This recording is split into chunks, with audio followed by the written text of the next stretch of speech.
Malcolm Little was born on May 9th, 1925 in Omaha, Nebraska. His father, Earl Little, was a preacher that worked with the Universal Negro Improvement Association. Even as a young child, Malcolm X experienced intense racism. Because of his father's job, white supremacists intimidated and attacked his family. In 1931, his father was murdered, but an all-white court declared it a suicide. His mother, Louise, went mad with grief and was committed to a mental institution.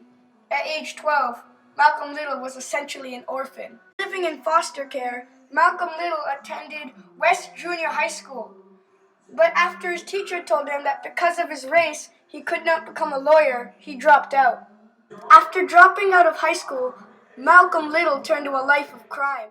In 1946, he was arrested for larceny and sentenced to 10 years in prison.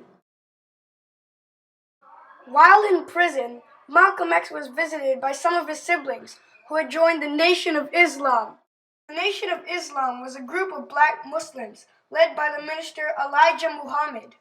The Nation of Islam believed that African Americans should fight for their freedom and live separately from the white communities.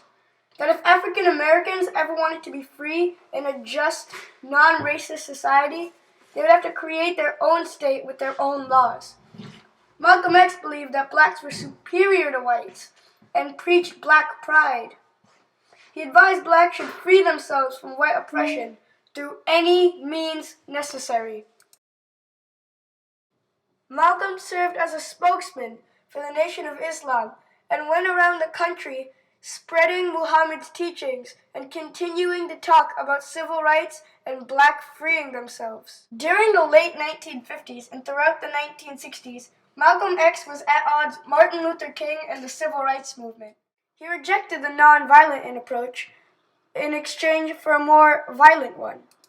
All right. I have called for rifle clubs that I think Negroes should, in areas where the police, whether it be federal, state, or city, have proven their inability or their unwillingness to defend Negroes, the lives and the property of Negroes, then it's only intelligent and it's only right that Negroes protect themselves, and I have encouraged them to buy a rifle and a shotgun, which according to the Constitution is legal. At any time anyone makes any effort whatsoever to brutalize them or attack them or endanger them, they should have something to defend themselves.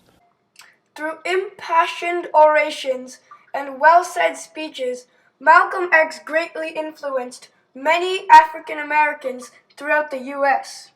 He is credited with spreading the influence of the Nation of Islam greatly, from a couple of hundred members to over 40,000.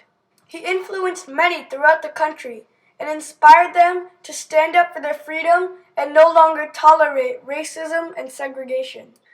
Two very important people influenced by Malcolm X are Huey Newton and Bobby Seale. These young African Americans were inspired by Malcolm X's ideas and started the Black Panther Group. The Black Panther Party was a huge part of the civil rights movement, and it was inspired by Malcolm X.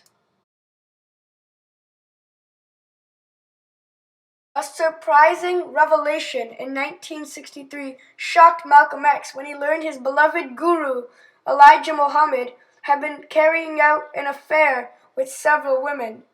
Feeling deeply betrayed by the man he once revered, Malcolm X left the Nation of Islam in 1964 and terminated his association with them. After leaving the NOI, Malcolm X went on a life-changing journey through his African roots, which turned out to be a political and spiritual turning point in his life. From then on, he had a changed attitude about civil rights. He believed that there could be a peaceful resolution to racism in the U.S. Tragically, after this life-altering experience, Malcolm X was assassinated while giving a speech at the Audubon Ballroom in Manhattan.